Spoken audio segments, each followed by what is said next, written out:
YCP అధినేత Chandrababu Naidu political governance వైపు దృష్టి సారించారు. పార్టీ సంస్థాగత కమిటీలు త్వరగా పూర్తి చేయడంతో పాటు పార్టీ కోసం పనిచేసిన వారికి చోటు కల్పించాలని నాయకులకు తెలిపారు.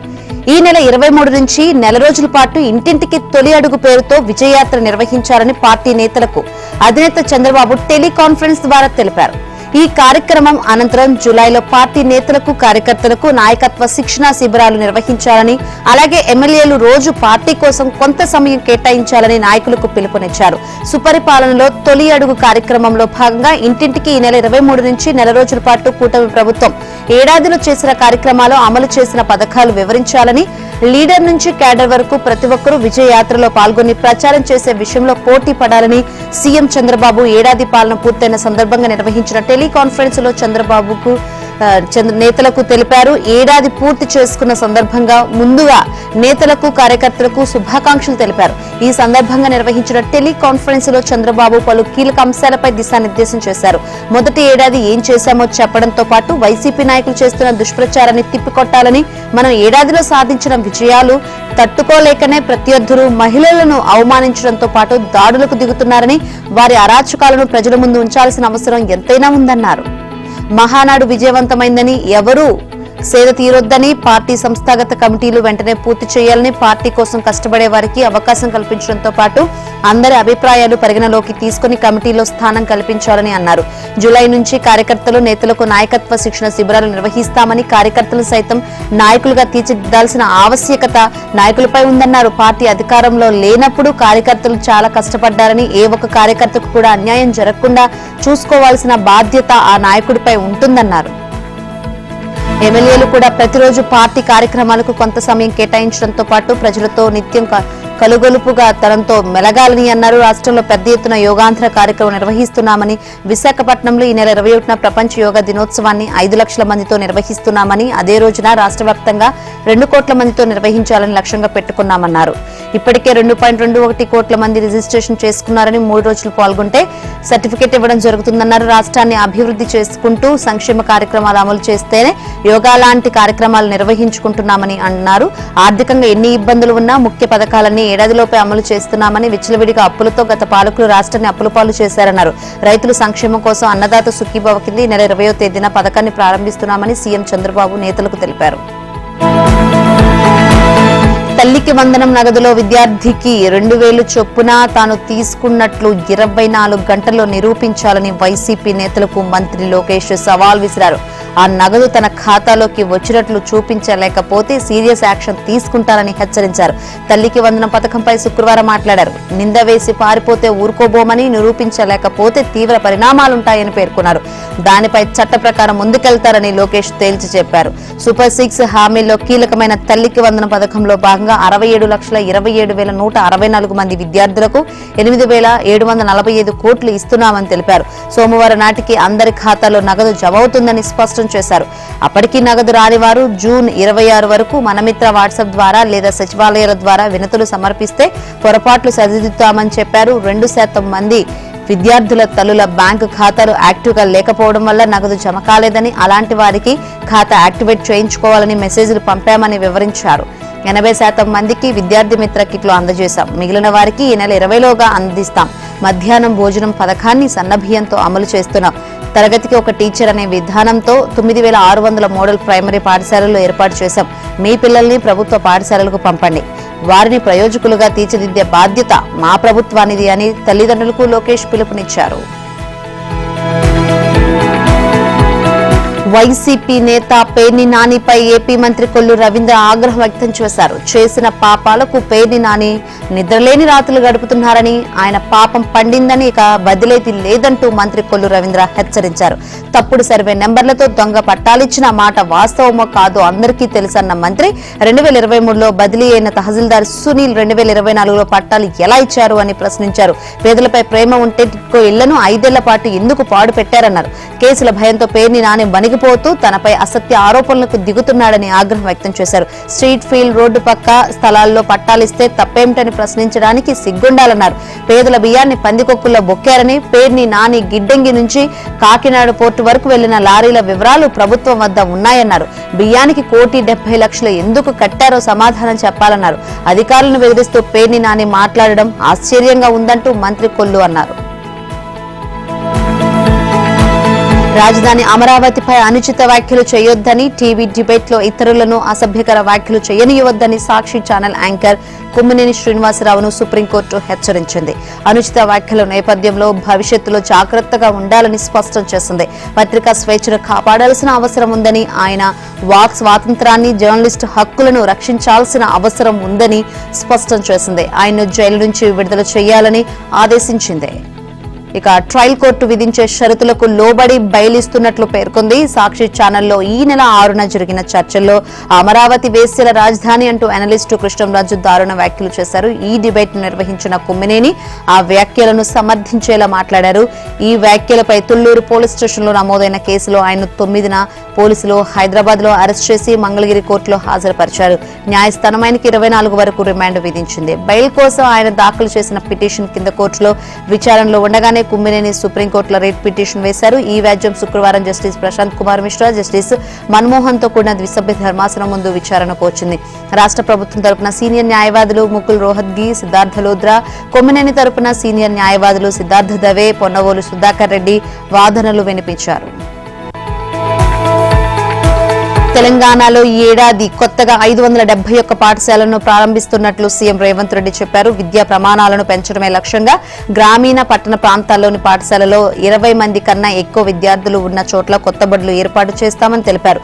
ప్రభుత్వ పాఠశాలలో చేరిన ప్రతి విద్యార్థికి నాణ్యమైన విద్య అందేలా వ్యవస్థను తీర్చిదిద్దాలని అధికారులను ఆదేశించారు. ప్రభుత్వ పాఠశాలలో విద్యా ప్రమాణాలను పెంచాలన్నది తమ ప్రభుత్వ లక్ష్యమని చెప్పారు. ప్రతి విద్యార్థికి నాణ్యమైన విద్య అందించడానికి అవసరమైన మౌలిక వసతులు, ఉపాధ్యాయులకు శిక్షణ, ఇతర సదుపాయాల కల్పనకు ఎంత ఖర్చైనా వెనకాడబోమని స్పష్టం చేశారు. పాఠశాలలు పునః ప్రారంభమైన నేపథ్యంలో శుక్రవారం తెలంగాణ కమాండ్ కంట్రోల్ సెంటర్లో విద్యాశాఖ అధికారులతో సీఎం రేవంత్ రెడ్డి ఉన్నత స్థాయి సమీక్ష నిర్వహించారు. బోధనా ప్రమాణాల పెంపునకు తీసుకోవాల్సిన చర్యలపై అధికారులకు సూచించారు. విద్యార్థులకు భాషా పరిజ్ఞానంతో పాటు నైపుణ్యాల పెంపునకు వీలుగా విద్యా వ్యవస్థలో మార్పులు తీసుకురావాలన్నారు. హైస్కూల్ స్థాయి నుంచే విద్యార్థులకు నైపుణ్య అభివృద్ధి కల్పిస్తే భవిష్యత్తులో వారికి ఇష్టమైన రంగంలో రాణించే అవకాశం ఉంటుందని అభిప్రాయపడ్డారు. తెలంగాణలో పట్టణీకరణ వేగంగా సాగుతున్న నేపథ్యంలో విద్యాశాఖ పురపాలక శాఖతో సమన్వయం చేసుకుని హెచ్ఎండిఏ మున్సిపల్ లేఅవుట్లలో సామాజిక వసతుల కోసం గుర్తించిన స్థలాల్లో పాఠశాలలు ఏర్పాటు చేయాలని సూచించారు. ఎస్సీ, ఎస్టీ, బీసీ, మైనార్టీల వివిధ విభాగాల కింద ఇంటర్మీడియట్ వరకు ఉన్న వివిధ విద్యా సంస్థలను హేతుబద్ధీకరించి ప్రతి పాఠశాలలో నిర్దిష్ట సంఖ్యలో విద్యార్థులు ఉండేలా చూడాలని ముఖ్యమంత్రి ఆదేశించారు. హైదరాబాద్ లో గోషామహల్ ప్రాంతంలో నిర్మిస్తున్న ఉస్మానియా కొత్త ఆసుపత్రిపై ముఖ్యమంత్రి రేవంత్ రెడ్డి సమీక్షించారు. ఆసుపత్రికి సంబంధించిన వివరాలను అధికారులను అడిగి తెలుసుకున్నారు. నిర్మాణం కోసం టెండర్లను ఆహ్వానించామని, ఈ నెల 27 వరకు గడువు పెట్టామని అధికారులు చెప్పారు. ఆసుపత్రి అవసరాలకు సౌర విద్యుత్తును వినియోగించేలా పటిష్ట ఏర్పాటు చేయాలని సీఎం అధికారులకు సూచించారు. అవసరమైన మేరకు సౌర విద్యుత్ ఏర్పాటు చేయాలని, కేవలం భవనం పైభాగంలో మాత్రమే కాకుండా ఆసుపత్రి పరిధిలో ఉన్న నాలపై కూడా సౌర పలకలను ఏర్పాటు చేయాలని చెప్పారు. అలాగే ఆసుపత్రికి వచ్చే రోగులు, వారి సహాయకుల అవసరాలకు అనుగుణంగా నిర్మాణాలు ఉండాలని సీఎం అధికారులను ఆదేశించారు. కాగా జలమండలి అధికారులతోనూ సీఎం సమీక్ష నిర్వహించారు. వానాకాలం వచ్చిన నేపథ్యంలో సీజనల్ వ్యాధులు వాటి కట్టడికి తీసుకోవాల్సిన చర్యలతో పాటు ప్రజలకు అవగాహన కల్పించడంపై ప్రజారోగ్య శాఖ అధికారులతో రేవంత్ భేటీ అయ్యారు. ఈ సమావేశంలో పలు కీలక సూచనలు చేసినట్లు సమాచారం. ఇంజనీరింగ్ కాలేజీలో ఫీజుల పెంపుపై సీఎం రేవంత్ రెడ్డి ఆగ్రహం వ్యక్తం చేశారు. ఇష్టారీతన ఫీజులు పెంచుకుంటూ పోతారా అని ప్రశ్నించారు.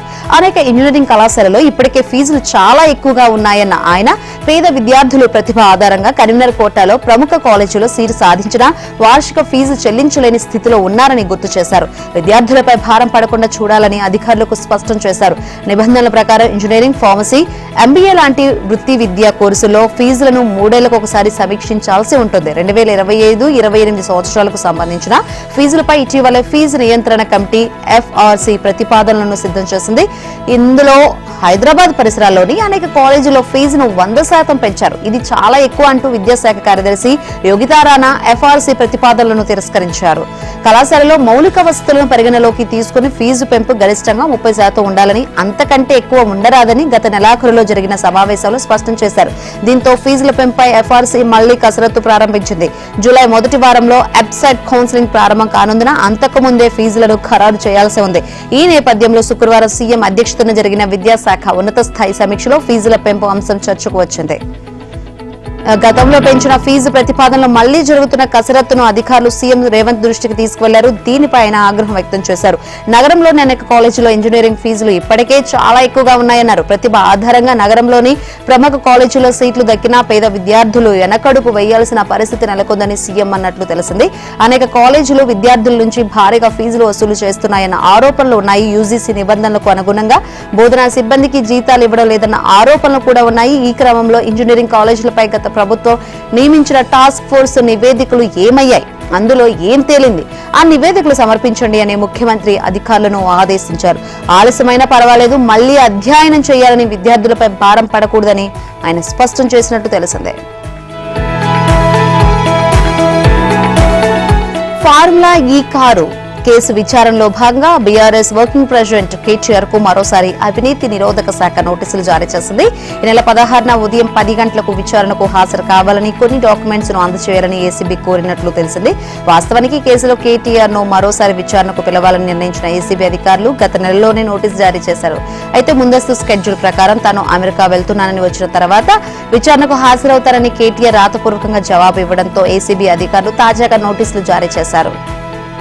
హెచ్ఎండిఏ నుంచి యూకేలోని ఫార్ములా ఈ ఆపరేషన్స్ సంస్థకు 55 కోట్ల చెల్లింపు వ్యవహారంలో మాజీ పురపాలక శాఖ కార్యదర్శి అరవింద్ కుమార్, హెచ్ఎండిఏ మాజీ చీఫ్ ఇంజనీర్ వేలన్ రెడ్డిపై ఆరోపణలు రావడంతో ఏసీబీ అధికారులు పలుమార్లు విచారించారు. ఇందులో దాదాపు 46 కోట్లను బ్రిటిష్ పౌండ్ల రూపంలో చెల్లించడం రిజర్వ్ బ్యాంక్ ఇండియా మార్గదర్శకాలను విరుద్ధమని, దీనివల్ల హెచ్ఎండిఏ 8 కోట్ల జరిమానా చెల్లించాల్సి వచ్చిందని విచారణ అధికారులు గుర్తించారు. ఇదిలా ఉంటే సీఎం రేవంత్ పై కేటీఆర్ ఆగ్రహం వ్యక్తం చేశారు.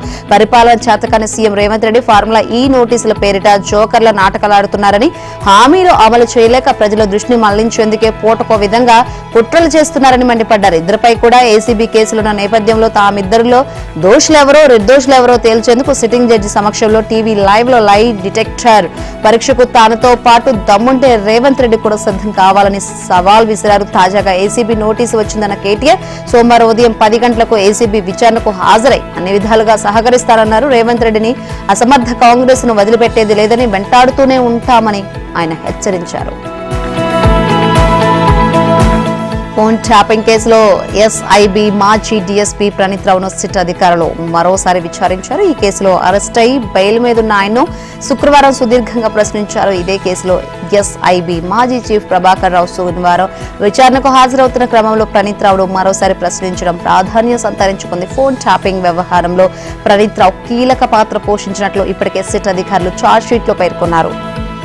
ఇన్స్పెక్టర్ గా ఎస్ఐబిలోకి ప్రవేశించిన ప్రణీత్ రావు ఆ తర్వాత యాక్సిలరేటరీ పదోన్నతి పొంది డీఎస్పీ అయ్యారు. ప్రణీత్ రావు ఆధ్వర్యంలో ప్రత్యేక బృందం ఫోన్ ట్యాపింగ్ లో కీలక పాత్ర పోషించింది. ఎస్ఐబిలో ప్రణీత్ రావు బృందానికి ప్రత్యేకంగా 2 గదులున్నాయని, వాటిలో అధునాతన కంప్యూటర్స్, ట్యాపింగ్ పరికరాలు, హై స్పీడ్ ఇంటర్నెట్ ఏర్పాటు చేశారని సమాచారం. ఇదే సెటప్ ను తర్వాత మీడియా బాస్ రమణ్ రావు ఇంట్లోనూ ప్రణీత్ రావు ఏర్పాటు చేశారు. ఎన్నికల ఫలితాలు వచ్చిన వెంటనే 2023 డిసెంబర్ 4న రాత్రి ప్రణీత్ రావు ఎస్ఐబి ఆఫీసులోకి వెళ్లి ఫోన్ ట్యాపింగ్ డేటాను ధ్వంసం చేశారు. దాదాపు 2 TB డేటాను నాశనం చేయడమే గాక 42 హార్డ్ డిస్క్లను ధ్వంసం చేసి తీసుకువెళ్లి మూసిలో పడేసినట్లు ప్రణీత్ రావు గత విచారణలో అంగీకరించారు. ప్రభాకర్ రావు చెబితేనే డేటాను ధ్వంసం చేశానని వాంగ్మూలం ఇచ్చారు. అయితే ఈ వాంగ్మూలాన్ని ప్రభాకర్ రావు వ్యతిరేకిస్తున్న క్రమంలో డేటా విధ్వంసం జరిగితే స్టాండర్డ్ ఆపరేటింగ్ ప్రొసీజర్ ప్రకారం ఏం చేయాలి, ఏం చేయకూడదు అనే విషయాలపై ప్రభాకర్ రావును ఇటీవల సిట్ అధికారులు ప్రశ్నించారు. ఎవరి ఆదేశాలతో రాజకీయ నాయకుల ఫోన్లను ట్యాప్ చేశారనే కోణంలో ప్రణీత్ రావు చెప్పే విషయాలను బట్టి ప్రభాకర్ రావును విచారించే అవకాశాలు కనిపిస్తున్నాయి. రాజకీయ నాయకుల ఫోన్ ట్యాపింగ్ పై ప్రభాకర్ రావు పెదవి విప్పుతారా లేదా అన్నది పోలీస్ శాఖలో చర్చనీయాంశంగా మారింది. ప్రభాకర్ రావును సాంకేతిక ఆధారాలతో ప్రశ్నించాలని సిట్ అధికారులు ప్రయత్నిస్తున్న క్రమంలో తదుపరి విచారణపై రాజకీయ వర్గాల్లోనూ ఆసక్తి నెలకొంది. ఇందిరమ్మ ఇందిరమ్మ ఇల్లు ఇచ్చేటప్పుడు ఏ కులం ఏ మతం అని చూడలేదు. పేదోడైతే చాలనుకున్నాం, చివరకు గులాబీ తోడుకున్న వాళ్లకు కూడా ఇల్లు ఇస్తాం అని రెవెన్యూ హౌసింగ్ శాఖ మంత్రి పొంగులేటి శ్రీనివాసరెడ్డి అన్నారు. 5 ఏళ్లలో 20 లక్షల ఇందిరమ్మ ఇల్లు ఇచ్చి తీరుతామని స్పష్టం చేశారు. ఐటీ పరిశ్రమల శాఖ మంత్రి దుద్దిళ్ల శ్రీధర్ బాబుతో కలిసి పెద్దపల్లి జిల్లాలో ఎలిగేడు, పెద్దపల్లి రూరల్ మహిళా ట్రాఫిక్ పోలీస్ స్టేషన్ల శుక్రవారం ఆయన ప్రారంభించారు. పెద్దపల్లిలో 4.25 కోట్లతో నిర్మించనున్న సమీకృత కూరగాయల మార్కెట్ కు శంకుస్థాపన చేసి చందపల్లి, రాంపల్లిలో నిర్మించిన డబుల్ బెడ్రూమ్ ఇళ్లను ప్రారంభించారు. అనంతరం జరిగిన సమావేశంలో లబ్ధిదారులకు మంజూరు పత్రాలను అందజేశారు. ఈ సందర్భంగా పొంగులేటి మాట్లాడారు. కల్లబొల్లి మాటలు చెప్పి ప్రజలను మోసం చేసి 10 ఏళ్లు పాలించిన బీఆర్ఎస్ పార్టీ ప్రజలకు వెలగబెట్టిందేమీ లేదని విమర్శించారు. పేదలకు ఇల్లు ఇవ్వలేని కేసీఆర్ తన కోసం రాజ్భవనం నిర్మించుకున్నాడని విమర్శించారు. పేదవాడి కలను కలగానే మిగిల్చారని అన్నారు. సీఎం రేవంత్ రెడ్డి నాయకత్వంలో పేదలకు అండగా ఉండేందుకు ఈ ఏడాదిలో 4.50 లక్షల ఇందిరమ్మ ఇళ్లను చేపట్టాలని నిర్ణయించామని, ఇందుకు 22,500 కోట్ల నిధులను ప్రభుత్వం కేటాయించిందని చెప్పారు. తల తాకట్టు పెట్టిన రాష్ట్రంలో 20 లక్షల ఇళ్లు మంజూరు చేసి తీరుతామని అన్నారు. మరో మంత్రి శ్రీధర్ బాబు మాట్లాడుతూ పేదల కోసం ప్రభుత్వం ఒక్కో నియోజకవర్గానికి 3,500 ఇళ్లు కేటాయించిందని, వీటి విలువ 175 కోట్లని చెప్పారు. ఎన్నికల సందర్భంగా సన్నబియ్యం ఇస్తామని చెప్పి మాట నిలబెట్టుకున్నామని అన్నారు. ప్రతి నెల ఒక్కో కుటుంబానికి సన్నబియ్యం రూపంలో 2,000 వరకు ఆదా చేస్తున్నామన్నారు. కాంగ్రెస్ సామాజిక న్యాయానికి కట్టుబడి పనిచేస్తుందని, ఆ మేరకే పార్టీలోనూ ప్రభుత్వంలోనూ పదవుల పంపిణీ జరుగుతుందని కాంగ్రెస్ రాష్ట్ర వ్యవహారాల ఇన్ఛార్జ్ మీనాక్షి నటరాజన్ స్పష్టం చేశారు. పార్టీ కోసం కష్టపడిన ప్రతి ఒక్కరికి సరైన గుర్తింపు లభిస్తుందన్నారు. శుక్రవారం జిల్లా కాంగ్రెస్ పార్టీ అధ్యక్షులు, రాష్ట్ర స్థాయి సంస్థాగత నిర్మాణ పరిశీలకులతో జూమ్ సమావేశంలో మీనాక్షి, టీపీసీసీ చీఫ్ మహేష్ కుమార్ గౌడ్ పాల్గొన్నారు. ఈ సందర్భంగా మీనాక్షి మాట్లాడుతూ ఇప్పటి వరకు వచ్చిన ప్రతి పదవిలోనూ సామాజిక న్యాయం పాటించామన్నారు. పార్టీని మరింత పటిష్టం చేసేందుకు సమన్వయంతో పనిచేయాలని సూచించారు. రాహుల్ గాంధీ మార్గదర్శకంలో సమాజంలో ఎవరి వాటా వారికి అనే సిద్ధాంతంతో కాంగ్రెస్ నడుస్తుందని చెప్పారు. మహేష్ గౌడ్ మాట్లాడుతూ రాష్ట్ర పరిశీలకులు, కోఆర్డినేటర్స్ నిబద్ధతతో పనిచేస్తున్నారని ప్రశంసించారు.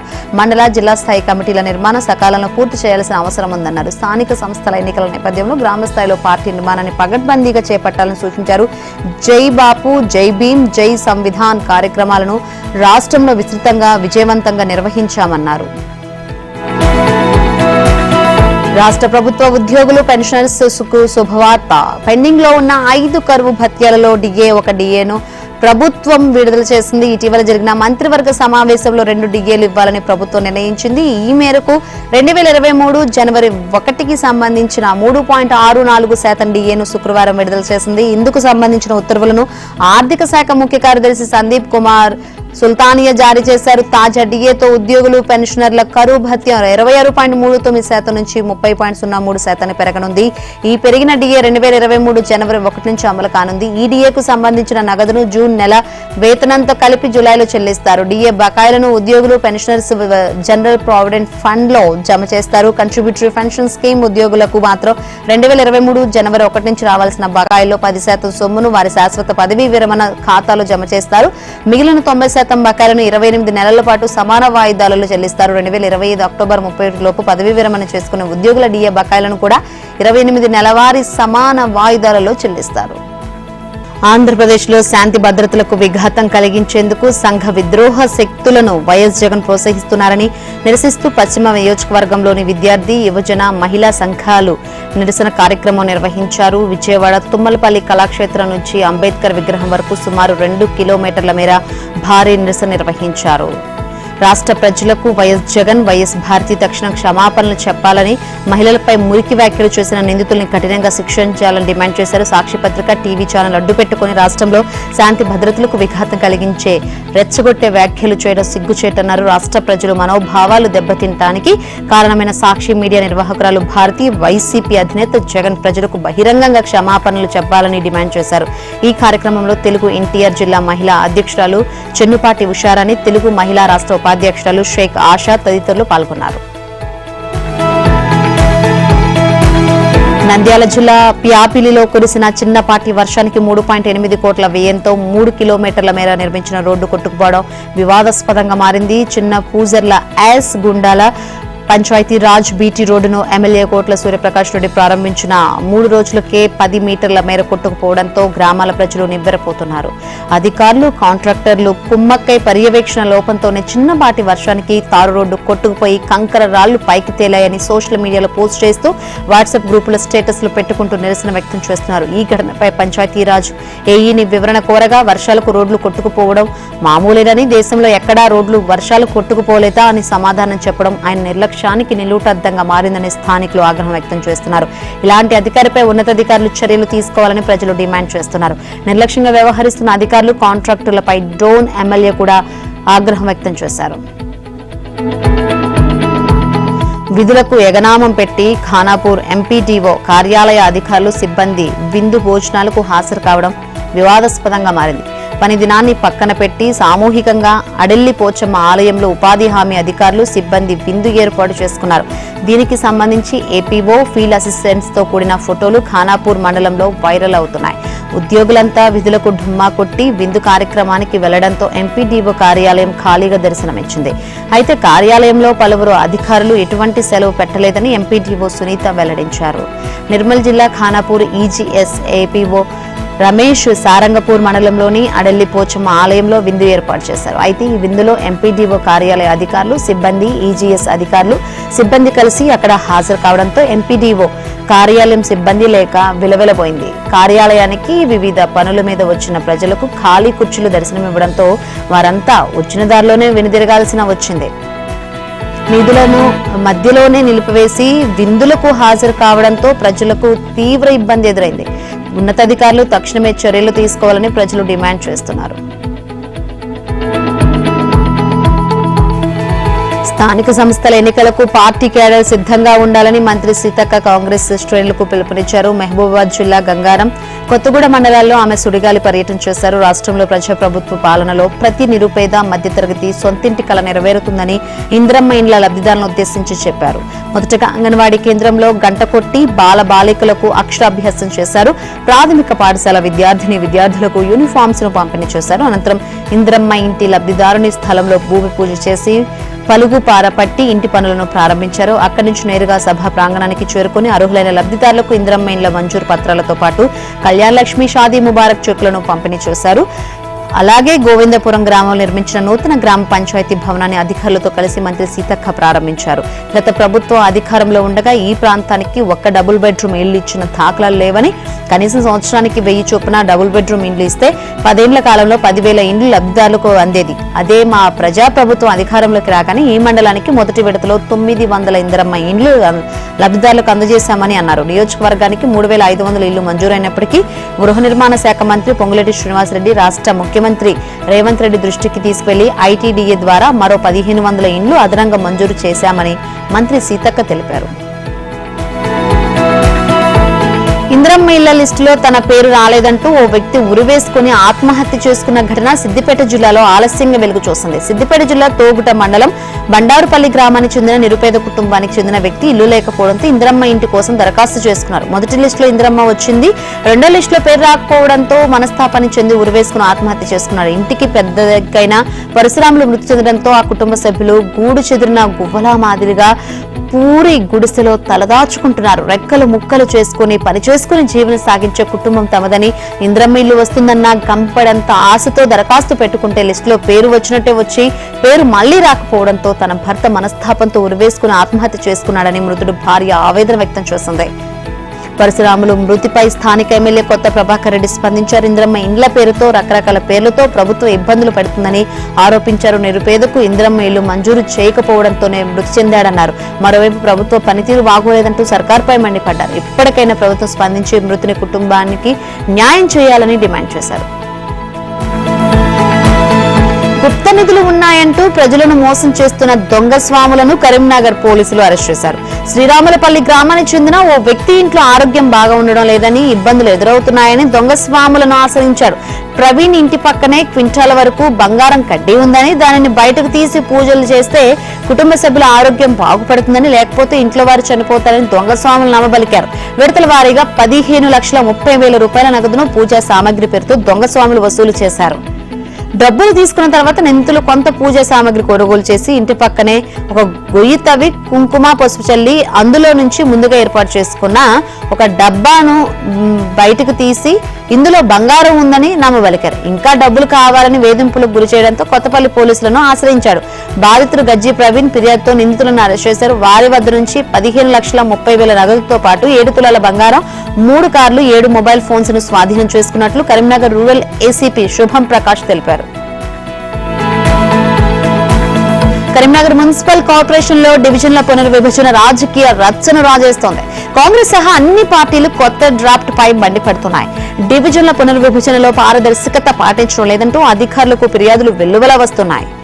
కరీంనగర్ మున్సిపల్ కార్పొరేషన్ లో ఇటీవల కొన్ని గ్రామాలను విలీనం చేశారు. అనంతరం విలీన గ్రామాలను కలుపుకొని ప్రస్తుతం ఉన్న 60 డివిజన్లను 66 డివిజన్లకు పెంచుతూ డ్రాఫ్ట్ నోటిఫికేషన్ ఇచ్చారు. అయితే ఆ డ్రాఫ్ట్ నోటిఫికేషన్ తప్పుల తడక అంటూ అధికార కాంగ్రెస్ సహా అన్ని రాజకీయ పార్టీలు తీవ్ర అభ్యంతరం వ్యక్తం చేస్తున్నాయి. కరీంనగర్ మున్సిపల్ కార్పొరేషన్ లో ఇటీవల కొత్తపల్లి మున్సిపాలిటీ, మల్కాపూర్, లక్ష్మీపూర్, చింతకుంట, బొమ్మకల్, దుర్సేడ్, గోపాల్పూర్ గ్రామాలను విలీనం చేశారు. దీంతో 60 డివిజన్లను కాస్త 66 డివిజన్లకు పెరిగాయి. వాస్తవానికి బీఆర్ఎస్ హయాంలో విలీన గ్రామాలు అభివృద్ధి చెందలేదని, పైగా ఆయా గ్రామాల్లో కేంద్ర ప్రభుత్వం నుంచి వచ్చే ఉపాధి హామీ లాంటి పథకాలు విలీనంతో రద్దయ్యాయని తాజా విలీన గ్రామాల ప్రజలు ఆందోళనకు దిగుతున్నారు. కాంగ్రెస్ ప్రభుత్వ నిర్ణయాన్ని తీవ్రంగా వ్యతిరేకించారు. మహబూబాబాద్ కే సముద్ర మున్సిపాలిటీ అభివృద్ధి కోసం 150 కోట్ల రూపాయలు మంజూరు చేసేందుకు కాంగ్రెస్ పార్టీ శ్రేణులు సీఎం రేవంత్ రెడ్డి, ముఖ్యమంత్రి సలహాదారుడు వేం నరేందర్ రెడ్డి, ఎమ్మెల్యే డాక్టర్ మురళీ నాయకుల చిత్రపటాలకు పాలాభిషేకం నిర్వహించారు. ఈ సందర్భంగా కాంగ్రెస్ పార్టీ సీనియర్ నేత ఖలీల్ మాట్లాడుతూ మహబూబాబాద్ నియోజకవర్గానికి 100 కోట్ల రూపాయలు కేటాయించి అన్ని రంగాల్లో అభివృద్ధి చేసేందుకు కృషి చేస్తున్న సీఎం రేవంత్ రెడ్డి, ముఖ్యమంత్రి సలహాదారుడు వేం నరేందర్ రెడ్డిలకు ప్రత్యేక కృతజ్ఞతలు తెలిపారు. కాంగ్రెస్ పాలనలో అభివృద్ధి, సంక్షేమం పరుగులు పెడుతుందన్నారు. ఈ కార్యక్రమంలో కాంగ్రెస్ పార్టీ నేతలు పాల్గొన్నారు. 241 మంది జీవితాలను కాల్చి బుగ్గు చేసిన ఘోర విమాన ప్రమాదంపై మిస్టరీ ముడివేడలేదు. ప్రమాద ఘటన జరిగి 2 రోజులవుతున్నా దీనికి గల కారణాలు అంతు చిక్కలేదు. సాంకేతిక లోపమా, పక్షులు ఢీకొనడంతో ఇంత పెద్ద ప్రమాదం సంభవించిందా, అసలు ఏం జరిగింది అనే విషయాలపై పౌర విమానయాన శాఖకు స్పష్టత రాలేదు. ఈ క్రమంలో ప్రమాద కారణాలను అన్వేషించేందుకు జాతీయ దర్యాప్తు బృందం అధికారులు రంగంలోకి దిగారు. అదేవిధంగా పౌర విమానయాన సంస్థకి చెందిన air craft accident investigation bureau అధికారులు విచారణ ప్రారంభించారు. మరోవైపు కేంద్ర ప్రభుత్వం వైమానిక రంగ నిపుణులతో కూడిన ఉన్నత స్థాయి కమిటీని కూడా నియమించింది. ఈ కమిటీ అంతర్జాతీయ పౌర విమానయాన సంస్థ రూపొందించిన ప్రోటోకాల్ ప్రకారం విచారణ చేస్తుందని పౌర విమానయాన శాఖ మంత్రి కింజారపు రామ్మోహన్ నాయుడు తెలిపారు. ప్రమాదానికి గల కారణాలను అన్వేషించేందుకు అన్ని కోణాల్లోనూ విచారణ చేయనున్నట్లు చెప్పారు. అదేవిధంగా వైమానిక రంగం భద్రత, భవిష్యత్తులో ఇలాంటి ప్రమాదాల నుంచి ఎలా బయటపడాలనే అంశాలపై కూడా ఉన్నత స్థాయి కమిటీ దృష్టి సారిస్తుందని వివరించారు. ఇదిలా ఉంటే కేంద్ర హోంమంత్రి అమిత్ షా అహ్మదాబాద్ లోని సివిల్ ఆసుపత్రిని సందర్శించి చికిత్స పొందుతున్న బాధితులను పరామర్శించారు. వైద్యులతో మాట్లాడి వివరాలు తెలుసుకున్నారు. ఎన్ఐఏ సహా జాతీయ దర్యాప్తు బృందం అధికారులు సహా కేంద్ర ప్రభుత్వ పరిధిలో పనిచేసే ఇతర ఏజెన్సీలకు చెందిన అధికారులు కూడా అహ్మదాబాద్ లో జరిగిన విమాన ప్రమాద స్థలాన్ని శుక్రవారం పరిశీలించారు. అయితే వారు ఏ అంశాలపై దృష్టి పెట్టారు, ఏ కోణంలో విచారణ చేపట్టారనే విషయాలను గోప్యంగా ఉంచారు.